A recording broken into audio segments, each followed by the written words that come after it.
If everyone's ready in the room. It's like school, nobody wants to be at the front. I'm not that bad, I think. Not sure. Should we ask you again on the... We'll kick off. Afterwards, yeah? We'll kick off with Gail from Sky. Right, okay.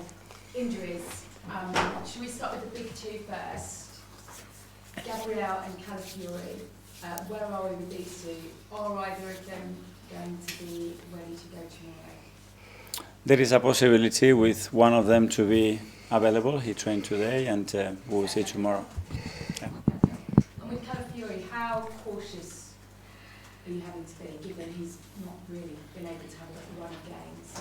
We're just respecting the times that the medical department has set, and then we just monitor his evolution every single day. And we understand that he's not fully ready yet, but he's getting very close now. And anyone else ruled out No. No, apart from the ones that they were already. Exactly. Yeah, Exactly.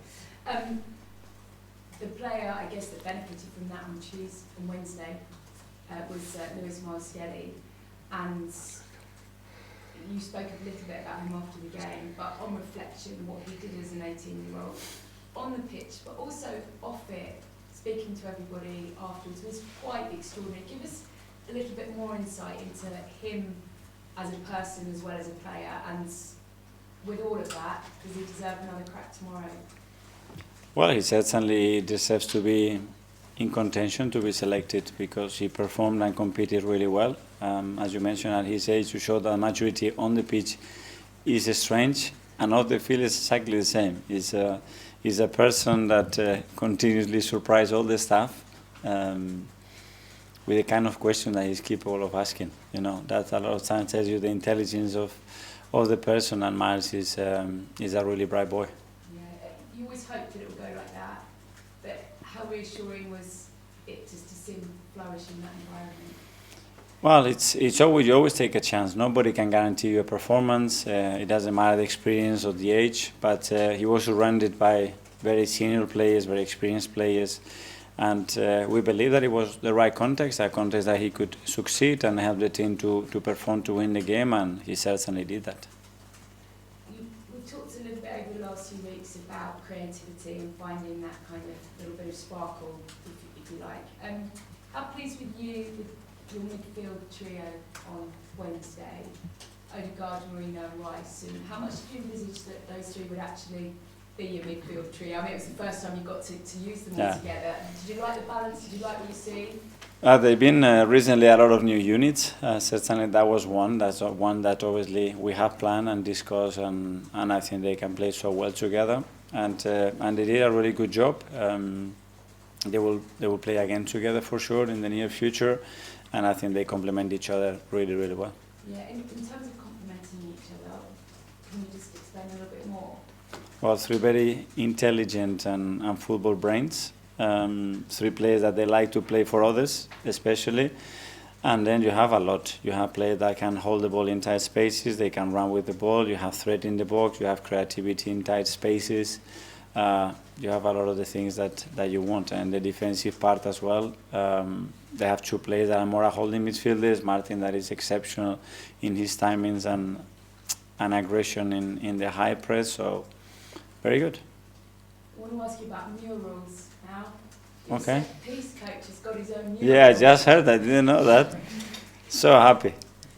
He fully deserves it. They were the same as many other staff and coaches. So it's great that the attention is not just on the players or sometimes the manager. You know that our supporters can think that way, and someone can be so creative, and it makes people value and be recognized, and I think it's something really good. Has he seen it yet? He obviously hasn't seen it. Is he going to go? You showed him, yeah? Have a look past it. Yeah. Do you like it? He would say, oh, well, he would love it. Finally, for me, it's going to be a little bit of a special day tomorrow where Arsenal and Everton are both going to pay tribute to Kevin Campbell. Yeah. He meant a lot to a lot of people at both clubs.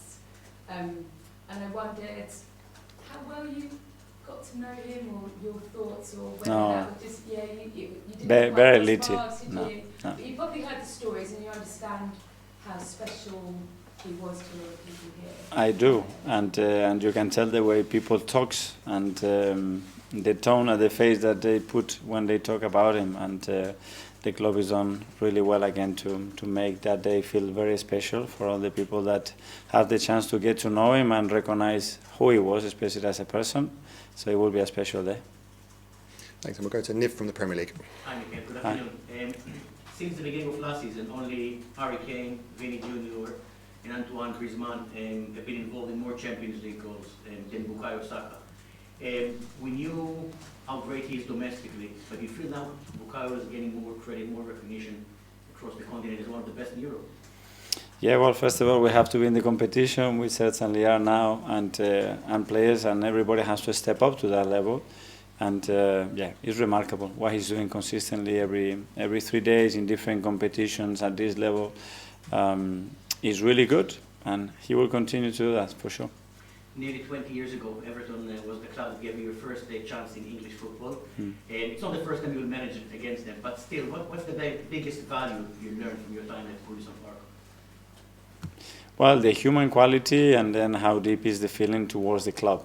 And as we all know, the club has been through very different stages through his history, and recently they have a really tough one. But I love the way they get all together, they go through the storms. The way they face it is a great example, again, was shown the coaching style and the players done in recent years with all the instability around the club.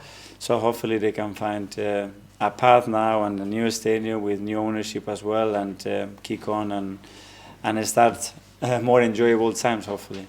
Because obviously the Merseyside derby was postponed. They had significantly more time than you to recover. You play in the Champions League, you play in the league as well. Could that be a factor this weekend? Because we know December, the games are coming thick and fast. That's the context. We are so used to playing every 3 days. The boys train today, really fire up, really looking forward to the game, and understanding that it's always a really tough opponent, and we're going to have to be really good to beat them. Ian, Talksport. Hi, Mikel, how are you? Hi, good. He's only young, but would you say that right now Bukayo Saka is world class? I don't know. I don't like putting labels to players. You know, he's exceptional. He's exceptional what he does. He's doing it very consistently. Now we need to go to the next step and win things collectively as well, probably to get that label, and that's the aim. Like Kevin Campbell, though, he is a product of Haaland, and I guess tomorrow shows when Arsenal and Everton pay tribute to Kevin Campbell that actually there is a much wider and much bigger thing outside of football. We all love football, but there are more important things in football. Yeah, for sure. The issue that we all have normally is that we don't recognize that it's something really, really impactful and difficult happens in our lives. But yeah, we are surrounded now, unfortunately, with a lot of issues. All our families, relatives, everybody is going through a lot of stuff that before it wasn't that common. So perspective is always good. How do you keep perspective? Because obviously last time, or one of the last times I was here, you were speaking about what the tragedy was happening in Valencia, in your homeland. There are tragedies many times that football remembers. How do you keep perspective as well as keeping your focus on being a football manager? First of all, understanding and being grateful of what we have daily. You know, where we are. First of all, health is the most important thing. I have 3 kids, I have a wife, I have family, and the only thing that I ask and I just pray for is for everybody to be healthy. Without that, we have nothing else. And then again, what we are brought to this world to do, and make sure we enjoy it, because there are going to be moments that, unfortunately, the world is going to crash, and we're going to have to go through that. Finally, we've heard today about Everton's takeover. The club should be more stable, and perhaps more like the club that you did play for many years ago, rather than the one that seems to have gone from one crisis to another, if crisis is indeed the right word. Yeah, but they haven't lost their roots, you know, and as I said, that fighting spirit, that togetherness, that love for the club in regards,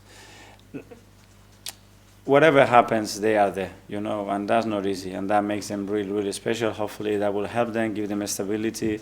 The project with the new stadium, it's unbelievable as well, so a lot to be excited about. Simon, Evening Standard. Mikel, we asked you a lot about Bukayo and that right side. How How important is it for you that you have that balance in the team and that we're sat here asking you about Martinelli and Trossard, that you have that threat from both sides of the pitch? Well, we certainly have that, but obviously it's never going to be the same because they have different qualities, and we need to understand that we have many other threats in our left side, and over the years we've done it, and we wouldn't be scoring the amount of goals that we have scored in the last 2 seasons. So I'm really pleased with that. Different is good. It doesn't have to be symmetric. Asymmetries in football are great and very difficult to combat, and we continue to go, trying to improve. Has it been a bit difficult there, obviously, because injuries at left back, changed who's played the left number 8, and how important do you think Mikel Arteta could be in terms of unlocking that left side when he's fully fit? Yeah, that's something obviously that we have a lot of instability in recent years, so finding that stability, those relationships, that time together, putting players that they can connect with each other and find those chemistries is very important, and it's true that we have never had the consistency, especially because of availability in the left and in the right. Alex, BBC. Hi Mikel. We've heard that Bukayo Saka's output is up there with some of the best forwards in Europe, so how do you keep challenging him, or how do you keep him motivated? Well, because there's still so much to do, there's everything to win, still. So that's the motivation, the fact that he wants to be better every single day, that he wants to keep pushing this football club, this team to a higher level, and that's it. He doesn't need. If I have to motivate him, that's a problem. That's within him. Do you ever show him other forwards' output and say this is what you can get to? Yeah, we always set targets, but understanding how we're going to after reach those targets. That's an idea to score 30 goals or 40 is fine. It's how we're going to do it, and then how we're going to create a plan to try to develop the player, to give him the best possible chance to after make sure that he's able to do that. Kaya, Football London. This fixture last season was obviously the final game of the season. You said in the past that your team went for a dinner that night, and I think the players came over to you and were saying, we want to go again straight away, we want to win the league next season straight away. I wonder if you could tell us a bit more about that night and the emotions around the team and how everyone was feeling. Well, it was obviously mixed emotions. Very sad because we had the hope that we could do it the last day of the season. It has happened many times in this league. We weren't able to do it, and at the same time pride and fire in the belly and motivation to understand that we are there, that we are good enough to do it, and that we have to push it again because we really want it. Did that come from the players, that mindset? Which players specifically would come over to you? I don't like to explain that, but a few players came straight away with that kind of talk. Okay, Jordan, Athletic. Mikel, when we sit here and ask about Bukayo reaching Ronaldo, Messi numbers, you say you've got a plan and you sit and think about how that'll evolve over the next few years. When you look at those two players, they hit those numbers once they moved inside the pitch. We see sometimes Bukayo sometimes gets crowded out with teams 2-3 players around him. Do you envisage over the next few years that he will move like Messi or Ronaldo in a central position? Yeah, I think that would depend a lot on the qualities and the players who are around him. For somebody to be inside instead of outside, somebody has to be outside. And that player and that fullback and that attacking midfield, that 9, has to allow the space to do that. But I'm certainly very open to keep evolving players. Sometimes it's the role, sometimes it's the position on the pitch. And sometimes there are other things that we can do. So he spends more time in these positions because when the ball is firing the opposite side, I think it's our choice what we want him. But we're certainly thinking about these kind of things, yeah. It was interesting, Jorginho said the other day in an interview that you don't specifically tell Martinelli and Saka to stay out wide, they sort of just do it naturally. As they're getting older, are you leaving it up to Bukayo to figure the game out for himself and to go where he feels he can affect it? When the understanding of the game and the spaces and the timing that they move in relation to each other is strong, I think the freedom has to increase because the decision making is going to improve because they understand it better. So that will create uncertainty to the position, and at the moment they're in that stage that they have much more freedom than in the past. And just a similar question on Gabriel. Obviously Simon was talking about the balance of the team. Maybe the last couple of years he's not quite kicked on as people would have expected in terms of his numbers. Do you see him potentially becoming a number 9 in the long term? I know he's young just now. Do you see him potentially moving centrally as well? Who you say, Gabriel? Gabriel Martinelli. Well, he's played a few times. I think his Gaby is so good, you know, when he's got the line on his back and he's facing forward, and he's got the goal in diagonal. That I haven't thought too much about that, and he's so comfortable playing that, especially on the left side. So I think I see other evolutions more than this one. Okay, last couple in the live section. We'll go to James from ESPN. Hi, Mikel. I know you've got a lot of games before January. There's only a couple of weeks till the window opens, and you don't have a sporting director at the moment. Are you confident that won't be a problem for whatever business you want to do in January? Yeah. Well, we have one. Jason Ayto is our sporting director, interim sporting director, and he's got the full capacity right now, full support, the support of the football club, and he's doing really well with his team. And then the process is open, obviously, as you know, and the club, with the support of all of us and intervention of all of us, would decide who they think is the best person to move us forward. Is there any progress in that research? Yeah, I'm sure there is progress, yeah. Do you think in general January will be a busy window? I don't never expect January to be super busy, but we have to wait and see where we are, you know. Some surprises can come, we are prepared for that, some opportunities as well, and we'll have to see. Hopefully the squad and the availability of the squad is going to be better in a few weeks. I will have to wait and see. And just finally for me, Lewis-Skelly obviously impressed in midweek. I know as a club you're keen to promote the academy, and do you feel with him and with Ethan obviously playing more minutes now, that pathway is a bit clearer now for those youth team age groups to be able to get into the first team? Yeah, well, I mean, in terms of the intention and what we want is clear. First of all, we want to look in the academy, and then we have to understand if what we need is actually there in that moment, because sometimes the age groups and what happens, the timing, it doesn't always work. But we are extremely happy with the way the academy is working, and to see that talent raising.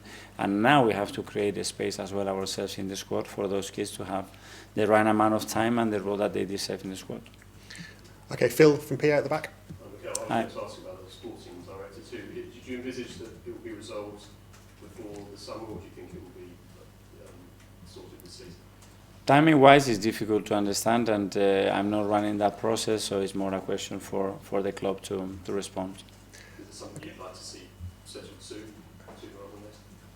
Yeah, but that we are convinced that we have the right person with the right team that can work with a lot of people that are doing extremely a great work at the moment, and that someone is going to help us to go to the next level, and we might have it internally.